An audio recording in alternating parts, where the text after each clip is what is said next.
This is a special Campaign 2018 edition of the CBS 13 News.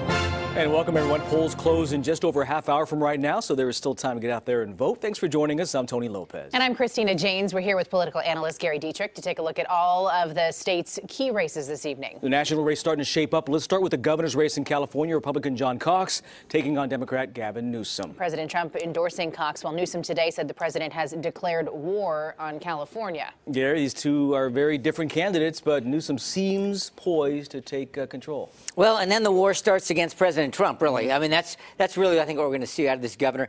Make no mistake about it, he made his campaign, really, out of saying, we're going to take on Washington. I think that's what we can expect if he wins. But John Cox has been hitting the turf, going to DMVs, going to other places, saying, hey, I'm your guy. It's time for some change. He really has, and he's made a campaign out of it. I mean, a lot of people thought he was, way underfunded, but he's been around the state. He's made his case. Just tough to do in a really tough, big blue state. No question about it. All right, let's turn our attention now to Prop 6, which, of course, if approved, would repeal the state's gas tax. A yes vote means it goes away, and no keeps it in place here. So let's talk about this, Gary, because this one has been very confusing for a lot of voters.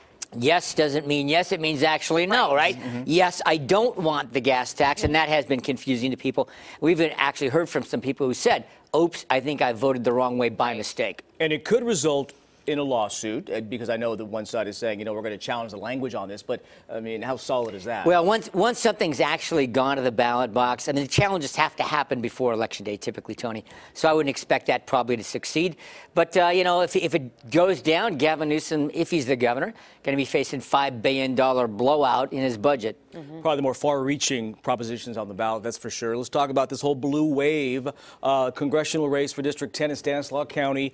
Republican Jeff Denham's been in place for 8 years, going against Democrat Josh Harder. This one, as you've been talking about, has been watched by the entire nation, and it's going to be tight. It's a key race. It was, one of the ones. It's the biggest race in Northern California. I mean, more money's coming in from out of state than any other. It's one of the districts the Republicans have that Hillary Clinton won, and Denham only won it by 3 points last time. So I expect this to be a big contest well into the night, potentially. Yeah, no question about it, and whether or not we even see results by the end of tonight, too, because it is going to be quite tight. That's right. All right. Well, Democrats Dianne Feinstein, Kevin De Leon battling it out for the U.S. Senate as well. Of course, like I said, two Democrats in this race. Longtime incumbent Feinstein taking on Kevin De Leon. De Leon endorsed by the Democratic Party. What are you thinking as far as this race goes, Gary? It's going to be another one that's sort of back and forth here as well. Well, actually, Dianne Feinstein probably has this one pretty well locked up, even though the California Democratic Party endorsed the challenger De Leon, seeing him as a progressive candidate. This is beginning to show us, guys, what we're going to be seeing, I think, in the Democratic Party for the next 2 years between now and 2020. What's the soul of the party going to be? Is it going to be establishment, folks that have been in a long time, or newcomers who want to take them on? And a few seconds left. We have the congressional races. Looks like the Democrats are taking control according to some projections. Yeah, it's looking like the wave is coming, but not as big a tsunami as some thought. But Republicans making some gains, too, holding on to some big offices in places like Florida. Yeah, much more to come on this. Gary's with us all night. We'll be back in about an hour.